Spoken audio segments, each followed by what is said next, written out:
Bonjour, c'est Paulette éditrice. Nous sommes Noémie Chauve Et Guy Chevalet. pour Trousp. Que pensez-vous de cette citation? Un bon éditeur, c'est un éditeur qui médite, a dit Philippe Geluck. Ah, qui médite en un seul mot? Oui, qui médite. Ah. Oh là là. Non mais Philippe Geluck, il en est plus là, donc il n'a pas le droit de parler. Mais alors, méditer... Non, je pense qu'on médite assez peu, nous. On est plus dans l'action. On est plus dans l'action. Il faut faire ce distinguo-là. En même temps, on refuse beaucoup de gens. Donc, et on médit. On médit plus qu'on ne médite, je pense. Exactement. Nous n'en dirons pas plus. À toi. Ah, c'est un long papier. De quel auteur suisse aimeriez-vous offrir un livre à un ami vivant à l'étranger? Beaucoup. Moi, j'ai une idée. Ok, vas-y. Moi, je dirais un album d'Albertine et Germano Zulo. Parce qu'on oublie toujours la littérature jeunesse. Moi, je fais quand même lire Blaise Cendrars, pour citer un peu un dude, parce que il a tellement marqué mon adolescence, et puis... Mais t'as le droit. Ouais, voilà. Non, et puis tout le catalogue de Paulette, voilà. Parce que il faut toujours placer ses livres partout où on peut. Quelle est la ligne éditoriale des éditions Paulette et comment travaille-t-elle éthiquement parlant? 2 mots. Ah, 2 mots. Alors, Non, c'est moi qui dis 2 mots, non. Vas-y. non, mais c'était un bon point de départ, 2 mots. Ok. Exigence et rigolade. Exigence et rigolade. C'est mieux qu'exigence et médisance. Ouais, exigence et rigolade. Pour la maison d'édition ou pour la ligne éditoriale ou pour l'éthique? Oh là là, il faut faire ce genre de distinction. Moi, j'ai pas fait philo bachelor à l'université. Non, mais il y a toute la partie, évidemment, éthique sur la production. Voilà, le choix du papier recyclé qui coûte plus cher, le choix d'imprimer en Suisse, ce qui, là aussi, est un défi économique. Mais après, il y a toute l'attention portée au contenu, enfin, voilà, à l'examen des rapports de pouvoir qui sont décrits, des clichés, du droit à la parole, enfin, tous ces débats contemporains qui nous apportent beaucoup en tant que personne et qu'on met à l'intérieur de cette maison d'édition. Après, je pense que de l'extérieur, c'est toujours compliqué de faire comprendre ce que c'est une ligne éditoriale, parce qu'à la fois, surtout avec Paulette, on a mis des critères assez établis et stricts, vu qu'on a la collection des Pives, qui est une collection de fiction courte, où là, il y a une grande contrainte de format, et l'autre collection qui est Gratacu, qui est donc une collection d'écrits LGBTQIA+. Donc de l'extérieur, on a, voilà, comment est-ce qu'on dit? C'est jalon, c'est très, très clair, qui guide nos choix. Après, une maison d'édition, bah, ça reste 2 subjectivités qui font des choix subjectifs. Et on n'est jamais à l'abri qu'un coup de cœur pour un texte nous fasse changer, enfin nous fasse donner une dérogation pour un des textes. Donc ça reste, enfin je veux dire, le travail éditorial étant un travail, pour ce qui nous concerne, encore largement bénévole, enfin voilà, non rémunéré, il faut qu'on fasse des livres qui nous font plaisir. Tu as si habilement ramené les noms des 2 collections à l'intérieur de cette description. J'étais impressionnée. Voilà, c'était pour la partie rigolade. Ça, c'est parce que c'est moi qui m'occupe de la communication. C'est toi. Je sais plus qui pioche. Oui, c'est toi. C'est ton bras et le mien. On est le bras droit l'un de l'autre. Ah, c'est à ton tour d'avoir une citation. Que pensez-vous de cette citation? Le lecteur peut être considéré comme le personnage principal du roman, à égalité avec l'auteur, sans lui, rien ne se fait. Et c'est d'Elsa Triolet. Très bien. Bah effectivement, je pense que Paulette en tout cas, la façon qu'on a, nous, de considérer le travail éditorial, dans le sens la production éditoriale, évidemment qu'on pense au lectorat.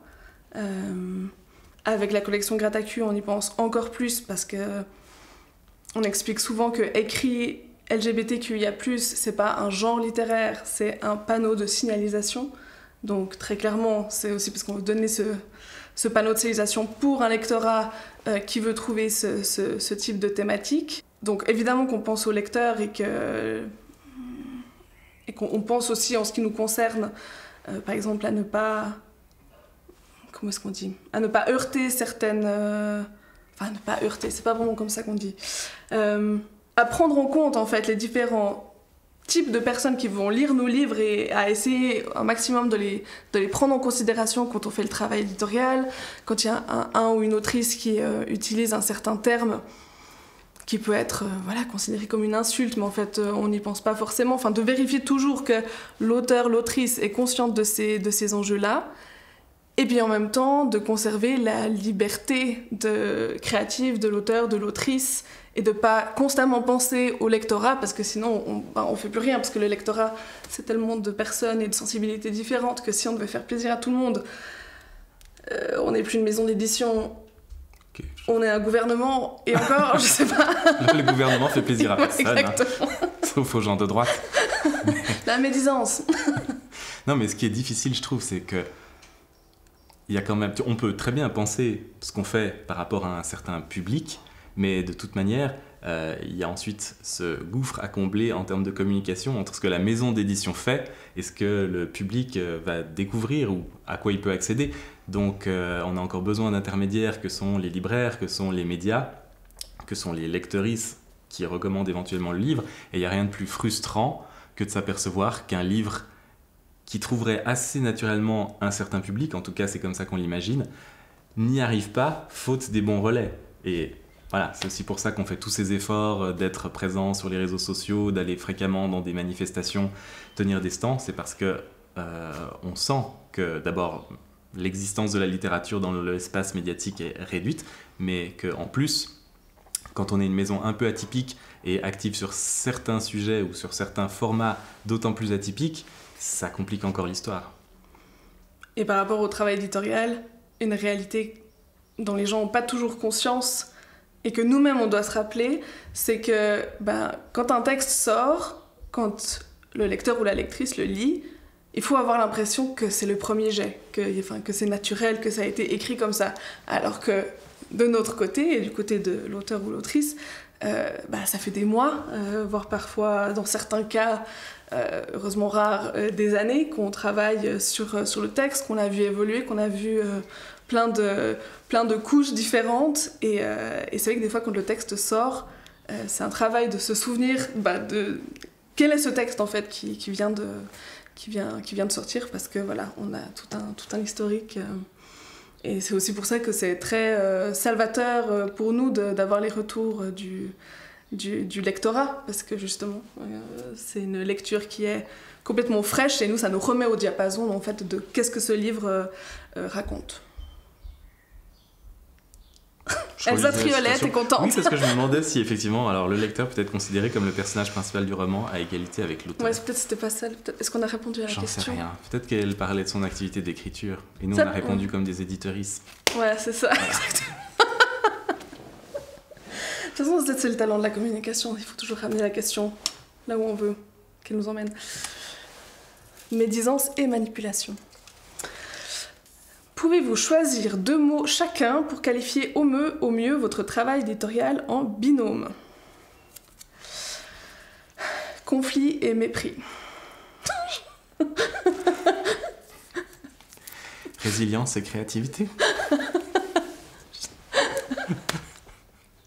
Allez. C'était 2 mots, on n'en dira pas plus. Quel métier n'auriez-vous pas aimé faire? Tellement. Moi en tout cas j'ai l'impression que je suis arrivée à l'édition à la fois il y a une série de choix et en même temps aussi une série de de contraintes. Enfin, il y a des choix et des non-choix qui m'ont amenée là. Donc, j'ai l'impression que je suis aussi devenue éditrice parce que j'avais envie d'allier art et artisanat. Voilà, être dans la créativité, dans la création littéraire, et puis en même temps dans quelque chose qui est très, assez au jour le jour, et puis on est dans la matière du texte, dans la réalité du texte, parce qu'on a la chance d'accompagner en fait plein d'auteuristes avec le public, donc ça c'est assez génial. Quel métier? Non, en politique, voilà, je crois que j'aurais pas pu être... Voilà, comme on disait, quoi, faire plaisir à tout le monde, mais faire plaisir à personne. Là, au moins, quand on est éditrice, on peut assumer que c'est des choix subjectifs, on ne prétend pas qu'ils sont rationnels, et on les défend avec cœur, tout en sachant que c'est une possibilité parmi d'autres de faire ce métier. C'est vrai qu'en lisant ça, je me suis dit, bah oui, il y a tous les métiers qu'on imagine pénibles ou ennuyeux, évidemment, mais... Je crois que dans mon cas strictement personnel, quelque chose que j'aurais vraiment pas aimé faire, c'est justement ces métiers où tu exploites les autres, en fait. Voilà, où tu gagnes beaucoup d'argent, mais en fait, tu es en train de détruire le monde et de détruire des êtres humains au passage. Oui, bon, ça, soit. Voilà, ce genre de truc. On va pas citer quelle profession, mais je crois que tout le monde voit très bien lesquelles. Et c'est quand même marrant parce que souvent, de l'extérieur, comme il y a une méconnaissance autour de l'édition, certaines personnes peuvent avoir l'impression que justement, être éditorice, c'est un peu exploiter le travail des autres. Ça peut.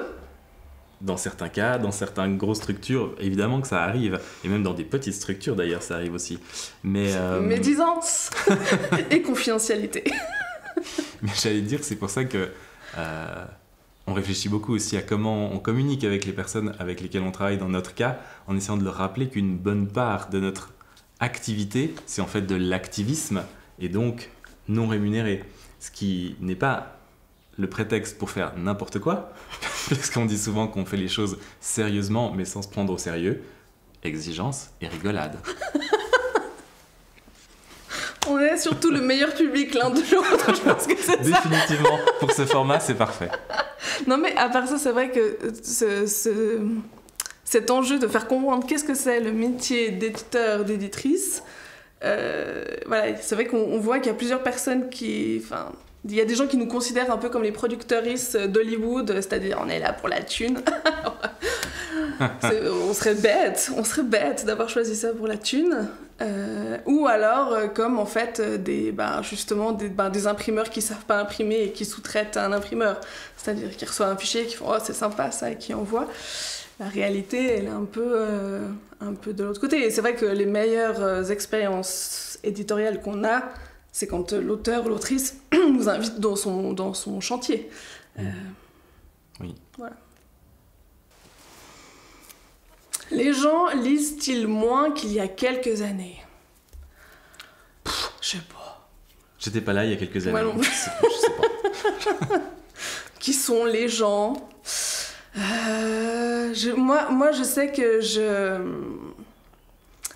tous les discours un peu alarmistes sur les gens lisent moins, et puis en me focusant sur les gens, ça m'intéresse pas, parce que je sais pas comment dire, comme si peut-être que les gens lisent moins, j'en suis pas sûre, et s'ils lisent moins, c'est parce qu'ils ont moins de temps et qu'ils sont crevés, parce que le capitalisme nous tue.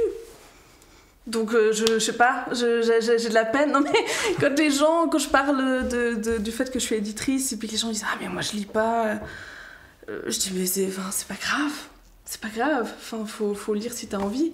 Mais c'est ça qui est intéressant quand même, je trouve. Nous on a aussi pensé le développement de notre activité avec des petits livres dans la première collection, les PIV, et ensuite il y a eu les écrits LGBTQIA+, où on sent aussi qu'il y a des personnes qui d'un seul coup reviennent au livre par la thématique, et pas parce que c'est l'univers du livre, parce que cet univers-là, elles sont entrées un peu de force avec l'école dedans, elles s'y sont jamais senties à l'aise, elles en sont sorties, et elles vont pas y revenir s'il n'y a pas quelque chose qui les attire. Donc, de ce point de vue-là, je suis assez fier, en fait, de ce qu'on propose, dans la mesure où ça peut être des portes d'entrée. C'est plus difficile quand on arrive avec un livre qui fait 3 kilos, 1000 pages. Là, on se dit qu'il est un peu réservé à une élite. Ah oui, c'est vrai, c'est à moi de mettre la main dans le poisson. Et si c'était la bouche de la vérité? Tu sais, comme à Rome. Si t'as menti. J'ai pas la ref. Ah bon. Moi, j'ai fait latin. Moi pas. Est-ce que trop de livres... Est-ce que trop de livres, tu le livres? Dis oui. Alors là, oui, là, oui. Bah, je veux dire, toutes les maisons d'édition disent ça, mais ne pensent jamais que c'est leur livre qui tue le livre. Donc, nous, on peut s'inscrire là-dedans et dire, effectivement... non, mais alors, c'est des discussions qu'on a quand même assez souvent, parce que d'un côté, comment dire, on peut tomber dans le discours élitiste de dire il n'y a que certaines maisons qui ont le droit de faire des livres, etc. Et puis d'un autre côté, il y a quand même beaucoup de personnes qui se lancent dans l'édition comme une activité oh mais ça peut être sympa, et qui n'ont pas du tout, en tout cas de l'extérieur, oui, une espèce de pensée globale, qui pensent justement ah mais j'ai ma belle-sœur qui a écrit un roman tellement incroyable et aucune maison n'en a voulu. Alors avec les voisins, on a créé une association et et puis ça donne des livres où effectivement il n'y a pas de pensée de pourquoi est-ce que ce livre doit exister, comment est-ce qu'on va le défendre, et puis voilà.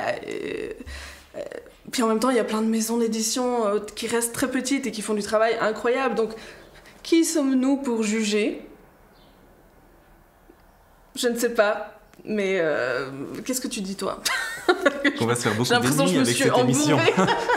Mais non, je me dis que oui, on a tendance effectivement à se dire que le problème vient des grands groupes qui surproduisent, qui font des titres, qui sont des imitations d'autres succès commerciaux. Oui, ça aussi. Et puis des petits acteurs qui effectivement peut-être n'ont pas le professionnalisme suffisant. Ça répond peut-être à une autre demande. Le problème, c'est que les marchés ont tendance à se confondre et que c'est difficile après d'opérer un tri, autant pour le public que pour une partie du monde professionnel, quand il y a trop. Et non, mais ouais, je tiens quand même à dire que je préfère... Oh non, effacer ce geste. Je préfère... Non, mais je préfère effectivement médire ou m'attaquer aux grands groupes qu'aux petits. J'ai commencé par parler des petites maisons d'édition un peu amateurs. Donc, effectivement, un des grands problèmes, c'est quand même des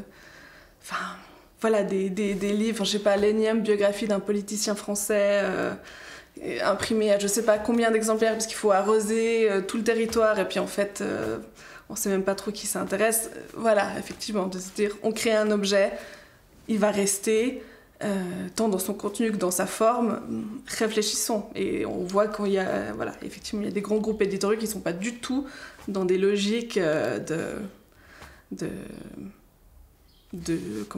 réfléchir à la quantité et à la qualité. Donc, voilà. Mais toute belle-sœur a le droit de sortir son livre incroyable. Hein. Je ne suis pas pour la censure. C'est vrai. Mais ce serait bien si... Tout à l'heure, on parlait de ligne, comme quoi c'était difficile de décrire sa ligne. Et j'ai l'impression que souvent, ce qui fait défaut, c'est déjà d'avoir une ligne, et ensuite de se demander qu'est-ce qu'on veut proposer dans cette perspective. C'est quoi pour vous le métier d'éditeur ?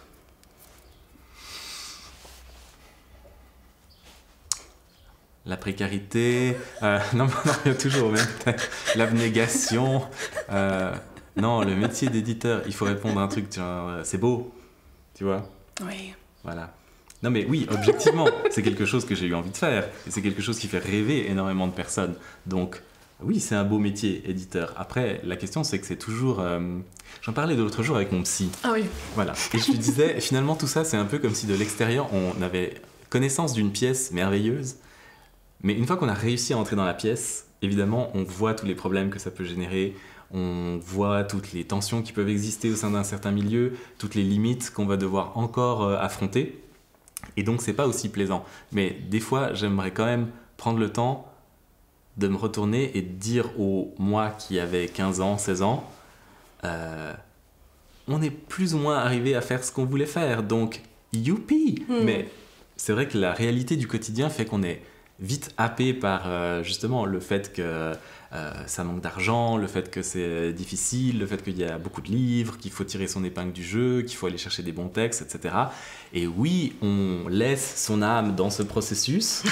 C'est pour ça qu'on fait des blagues cyniques face à une caméra. Mais je m'estime quand même chanceux d'avoir pu caler la vie que je voulais, ce qui me permet de faire ça. Voilà. Après, le quotidien d'un éditeur ou d'une éditrice... ça reste 1000 choses qui tournent dans la tête un peu en permanence et arrive le moment où il faut s'asseoir à sa table et pouvoir mettre des vues sur la liste, quoi. J'ai l'impression que c'est ça. Du choix des textes à la promotion en passant par toute la production et le travail éditorial avec. C'est beaucoup de mails et beaucoup de café. C'est drôle parce que moi j'ai aussi expliqué plusieurs fois le métier d'éditrice à ma psy. Donc voilà, c'est vrai que ça reste un métier un peu mystérieux. Et effectivement, moi je suis toujours en tension entre me dire mais waouh quoi, c'est incroyable. Avec Paulette, on a publié 32 livres, d'à peu près autant d'auteurs, d'autrices. C'est juste incroyable, c'est autant de textes dans lesquels on s'est plongé à chaque fois qu'on est dans des marchés, de pouvoir, les gens qui découvrent et qui disent « Ah, c'est beau vos livres, qu'est-ce que vous me conseillez ?» Enfin, voilà, et puis tous les gens qu'on rencontre grâce à ce métier, c'est juste incroyable. Et puis, en même temps, effectivement, l'espèce de fuite en avant,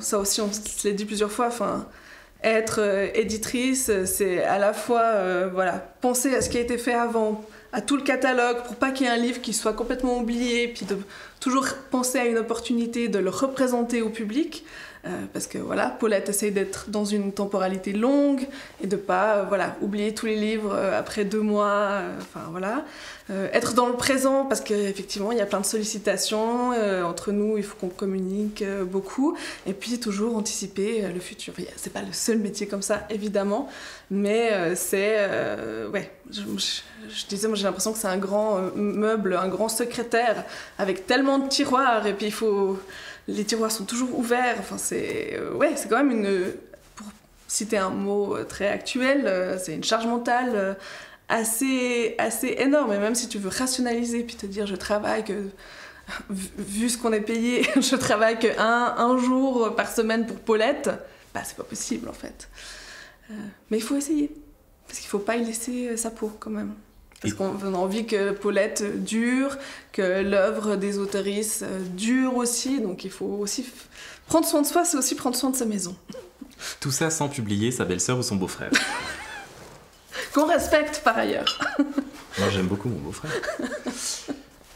Comment imaginez-vous la maison d'édition des années 2050 ? Alors là, si on est dans le cynisme... C'est parti. C'est parti. L'écologie, tout ça. La crise climatique. Il y aura toujours des maisons d'édition. Je pense qu'il y aura toujours des maisons d'édition. La seule question, c'est lesquelles. Mais on pourrait généraliser ça à d'autres modèles. Est-ce qu'on sera dans des petites structures très locales, ou des coopératives, des systèmes d'entraide, des choses où les gens auront dû réinventer le système parce que tout s'est effondré. Ça, c'était l'instant positivité. Ou bien alors, est-ce qu'on aura été totalement dévoré par des grands groupes qui seront les seuls à tenir encore debout ? Bon, déjà, en 2050, moi, j'aurai 61 ans. Donc, je serai à peu près à 15 ans de la retraite.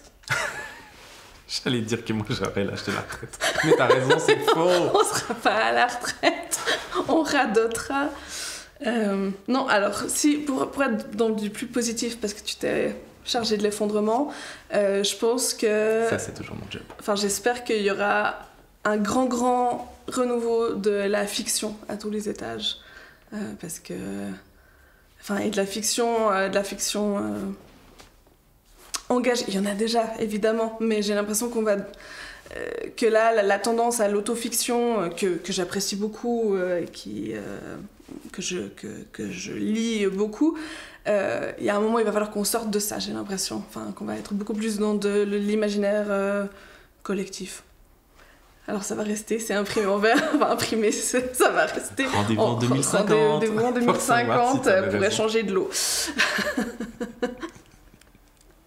Avec quel écrivain décédé, ressuscité pour une soirée, aimeriez-vous boire une bière au coin du feu? Ou autre chose? Mais bon, moi, en fait, comme je suis tellement dans la production présente, j'ai de la peine à penser à... Enfin, déjà, ressusciter, du coup, c'est un zombie. Tu penses que ça va être J'ai une soirée regardé pénible? Last of Us et c'est... ça me fait peur. Non, j'aimerais bien quelqu'un, peut-être qui a représenté quelque chose, mais sur des luttes enfin, qui sont relativement différentes. Voilà, des sujets qui me concernent directement. Je sais pas, quelqu'un comme Maya Angelou, qui avait écrit... j'avais lu Rassemblez-vous en mon nom. J'avais trouvé que c'était une écriture incroyable. Et en plus, quand tu l'entends parler, elle a une voix super grave, comme ça, très lente. Enfin, il y a quelque chose de très magnétique qui se dégage de sa voix. Je suis sûr que ce serait une super... Enfin, voilà, sur les luttes antiracistes, sur l'engagement littéraire, etc. Ce serait... Ouais. Je pense que je pourrais pas sortir un meilleur nom que Maya Angelou, donc je vais rien ajouter. Alors, l'impression à la demande se développe de plus en plus. Qu'en pensez-vous? On n'a pas beaucoup étudié cette possibilité, parce qu'on a des a priori de peut-être que c'est la fausse bonne idée. Mais franchement, je sais pas. Et aussi parce qu'on a une super imprimerie, le CRIC, avec laquelle on travaille depuis le début. Donc, mettre en place un autre modèle, ça nous enquiquinerait sur les bords parce que ça ferait qu'on verrait plus Gilles. Ouais. Et on aime bien voir Gilles et aller discuter avec lui. Non, et puis il y a aussi un aspect de... Pour moi, en fait, ce serait... faire de l'impression à la demande, ce serait jouer le même jeu... Bon, je sais pas dans quoi je m'embarque, hein, mais... Non, mais parce que l'économie du livre, c'est quelque chose de très particulier, dans le sens où, ben voilà, les revendeurs de livres, c'est-à-dire les libraires, prennent les livres en stock, et puis ont un délai de 6 mois. Un an ? Un an, dans lequel, en fait... Ah, mais en fait, si ça s'est pas vendu, ça repart. Bon, il y a tout un historique sur cette chaîne économique du livre, etc. Mais ça fait quand même que... Alors, bien sûr, certaines personnes diront que c'est le libraire qui a toutes les responsabilités économiques, etc. Pareil, s'il se reconnaît. Mais dans les faits, bah, ça fait que nous, en tant que maison d'édition, on est un peu entre deux, parce qu'en fait, on a une comptabilité qui reste fictive. Voilà, c'est ça, être une maison d'édition, c'est écrire des fictions jusque dans les tableaux Excel. Et une déresponsabilisation. Et j'ai l'impression que pour nous, en tout cas chez Paulette, de ne pas faire de l'impression à la demande, mais de faire une impression d'un tirage, en fait, de choisir le tirage, 100, 200, plus, entre 50 et 1000, quoi. Bah, c'est aussi s'engager et se dire, bah, on va tout faire ce qui est possible pour que ce tirage-là soit épuisé. Et puis à chaque fois qu'un tirage s'épuise, c'est toujours, ça c'est ça, toutes les maisons d'édition, normalement, ils sont confrontés. Est-ce qu'on réimprime? Est-ce qu'on réimprime pas? Voilà, ça c'est le dilemme éternel. Mais moi, je crois que c'est ça qui me dérangerait dans l'idée de faire de l'impression à la demande, c'est de considérer que le contenu d'un texte et de plus penser à sa production physique. Je suis d'accord. Il y a un truc très émouvant dans le fait de se dire, il y en a un certain nombre, peut-être que certains exemplaires vont être détruits, jetés, perdus, abîmés, et ça s'arrête.